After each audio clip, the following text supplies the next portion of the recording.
एकादशी का व्रत, एकादशी का उपवास प्रत्येक वैष्णव को, प्रत्येक भगवान के भक्त को रखना ही चाहिए। और दूसरी निष्ठा है तुलसी निष्ठा। तुलसी की कंठी, तुलसी का दाना हमेशा हमारे कंठ में होना ही चाहिए, क्योंकि भगवान है भोक्ता, हम हैं भोग। ये सारे संसार के जीव भगवान का भोग ही तो हैं।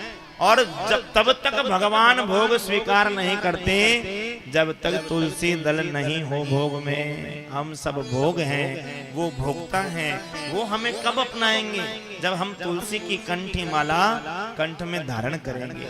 एक दाना भी यदि हमारे कंठ में तुलसी का है तो ये पक्की गारंटी है कि मरने के बाद नरक नहीं जाएंगे। कहीं भी जाएं लेकिन नरक नहीं जाना पड़ेगा।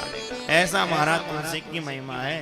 सोना चांदी आप पहनते हैं वो तो सब खोल लेंगे आपके परिवार वाले।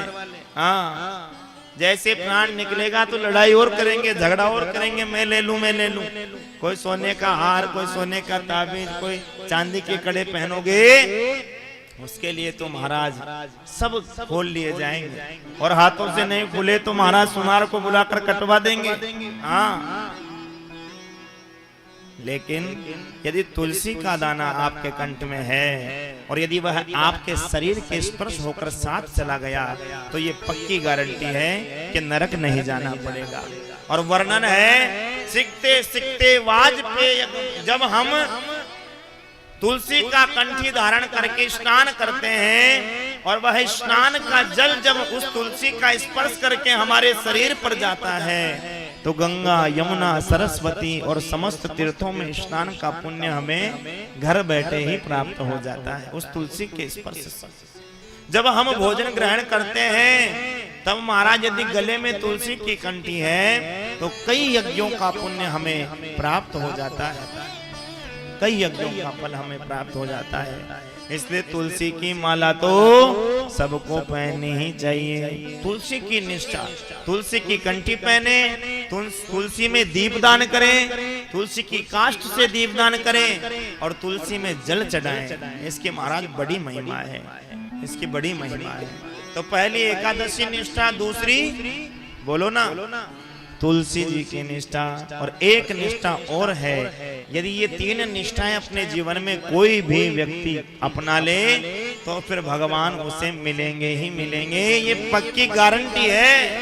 और तीसरी निष्ठा है भगवान नाम निष्ठा। नित्य भगवान श्री हरि का नाम लेना प्रारंभ कर दीजिए।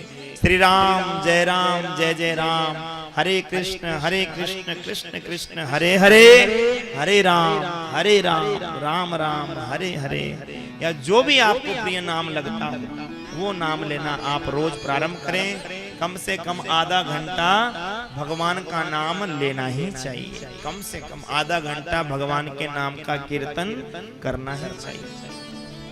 मैं जहां भी जाता हूं कह करके आता हूं कि रोज आधा घंटा भगवान का कीर्तन करो।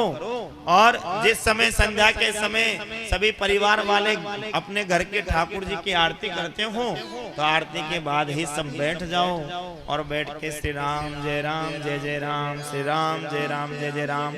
आधा घंटा यदि व्यक्ति अपने परिवार के साथ कीर्तन करना प्रारंभ कर देता है तो 1 महीने के अंदर ही उसके जीवन की सारी समस्याएं, सारी उलझने सुलझने लग जाती है, सारे कष्टों की निवृत्ति होना प्रारंभ हो जाती है और उसका जीवन धन्य होकर अंत में वह भगवान के धाम का अधिकारी हो जाता है।